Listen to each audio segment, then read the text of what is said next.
Lady Emma Milford, bella, inteligente y rica, con una familia más que acomodada y un buen carácter, parecía reunir en su persona los mejores dones de la existencia, y había vivido casi 20 años sin que apenas nada la afligiera o la enojase.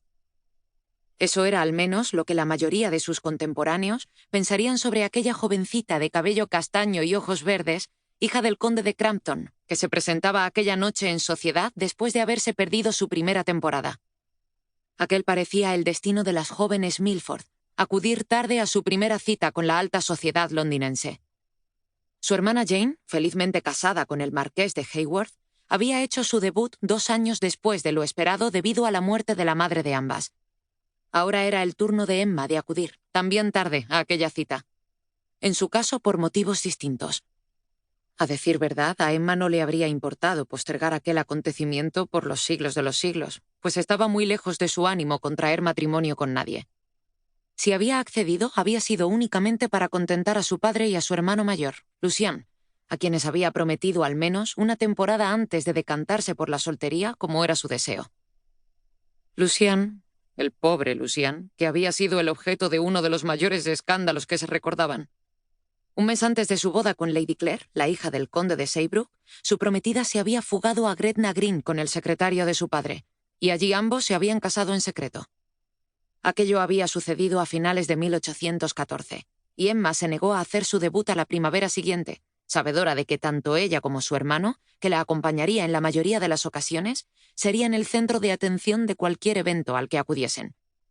Cuando expuso las razones por las que se negaba a ser presentada en sociedad, casi le pareció ver cómo su hermano suspiraba de alivio. Sin embargo, existía otra razón por la que prefirió esperar 1 año.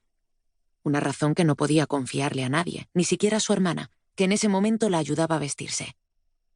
«Estás muy pensativa», le dijo Jane mientras le colocaba un par de horquillas más. A ese paso, pensó, acabaría pareciendo un puercoespín.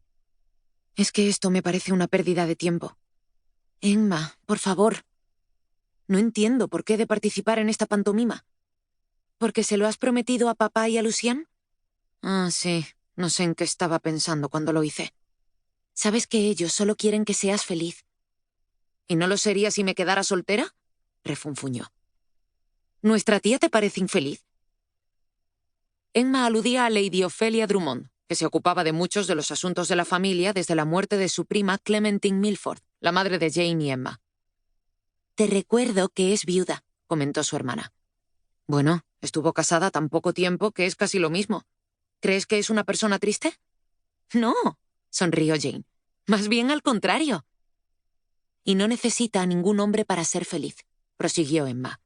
«Siempre está deslumbrante, luminosa, risueña. Sí, tienes razón en eso, pero si me vuelves a decir que tu matrimonio con Blake es lo mejor que te ha pasado nunca, te juro que te tiro del pelo».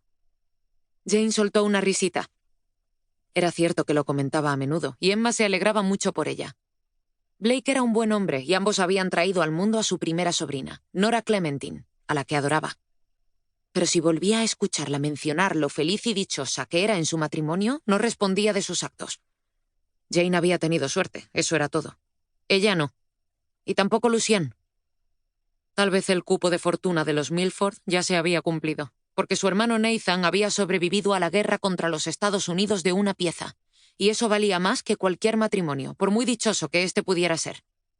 En fin, debía resignarse y mantener su palabra. Tendría su temporada, y cuando ésta hubiese finalizado, podría comenzar su vida de verdad. La vida con la que llevaba años soñando. Solo serían unos meses. ¿Qué podía suceder en tan poco tiempo? Hacía calor, le dolían los pies y se aburría. Y no necesariamente en ese orden. Su tía Ophelia y ella se habían situado en uno de los rincones de la enorme estancia de la mansión de los duques de Oakford, y Emma contemplaba con aire de fastidio el concurrido salón. «No lo entiendo», musitaba su acompañante. «Cuando Jane fue presentada apenas quedó espacio en su carnet de baile. Eres una Milford. Los caballeros deberían estar haciendo cola para solicitarte una pieza». «Ya he bailado demasiado», sentenció sin mirarla. 4 bailes, se recordó mentalmente. Emma temía que pudiera adivinar el motivo por el que solo un puñado de los jóvenes asistentes se habían atrevido a aproximarse, aquellos a los que no había intimidado.